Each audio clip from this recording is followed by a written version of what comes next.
बेटे की शादी का दिन था।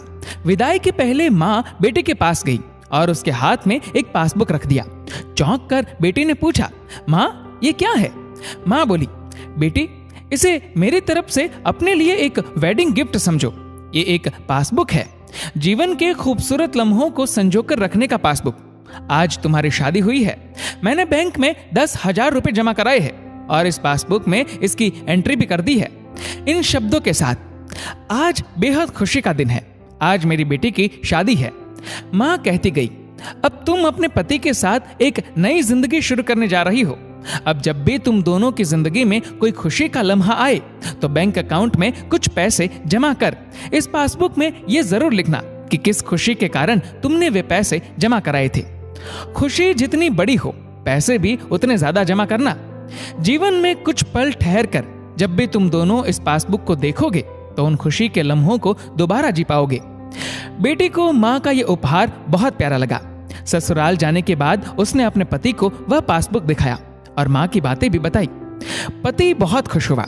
उसने सोचा कि जिंदगी के सारे मीठे लम्हों को संजोकर रखने का ये तरीका अजीब जरूर है, लेकिन है बहुत प्यारा।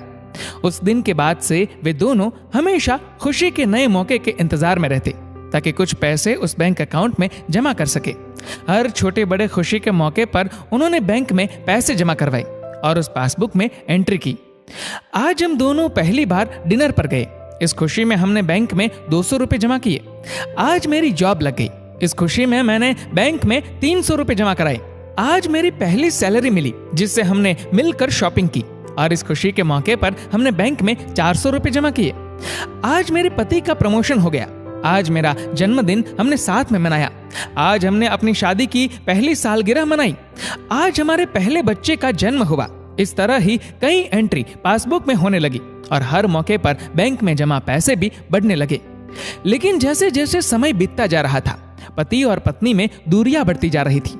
दोनों में छोटी छोटी बातों पर बहस होने लगी। बहस झगड़े में बदलने लगी। कई कई दिनों तक दोनों में बोलचाल बंद रहता। स्थिति यहाँ तक पहुंच गई कि दोनों एक दूसरे से अलग होने के बारे में सोचने लगे। आखिरकार वह दिन भी आ गया जब दोनों ने फैसला कर लिया कि वे अब तलाक ले लेंगे। तलाक फाइल करने के पहले पत्नी अपने मायके आई और अपना दुखड़ा बताते हुए बोली, बस माँ, अब और नहीं, अब मैं उसके साथ और नहीं रह सकती। कोसती हूँ खुद को कि मैंने उससे शादी की, तलाक ले रही हूँ उससे।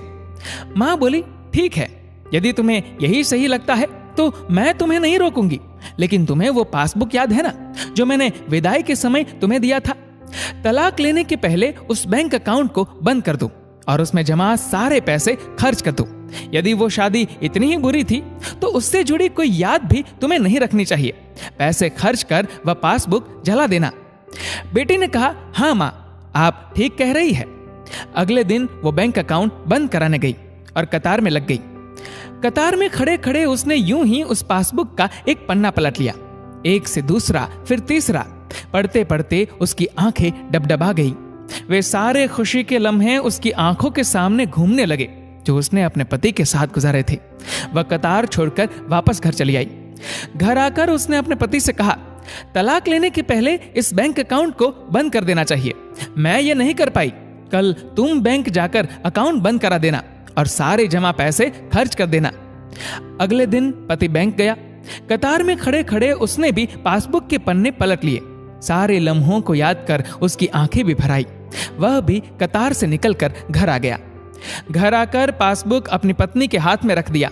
पत्नी ने देखा कि आज की तारीख में बैंक में 4,000 रुपए जमा हुए थे और पासबुक में लिखा था कि मुझे आज ये एहसास हुआ है कि जिसे मैं छोड़ने जा रहा था उसे मैं जिंदगी में सबसे ज्यादा प्यार करता हूँ और अपनी बाकी की जिंदगी भी उसी के साथ गुजारना चाहता हूँ।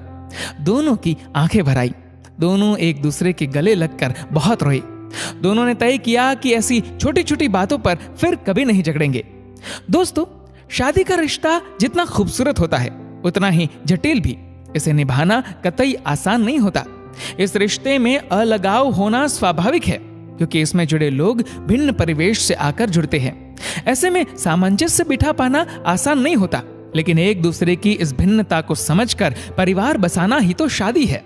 यदि रिश्तों में कुछ दरारें आए भी तो उन्हें भूलकर उन लम्हों को याद करें जो आपने अपने जीवन साथी के साथ प्यार और खुशी से जिए हो। वो लम्हे आपके अंदर छुपी हुई भावनाओं को फिर से जिंदा कर देंगे।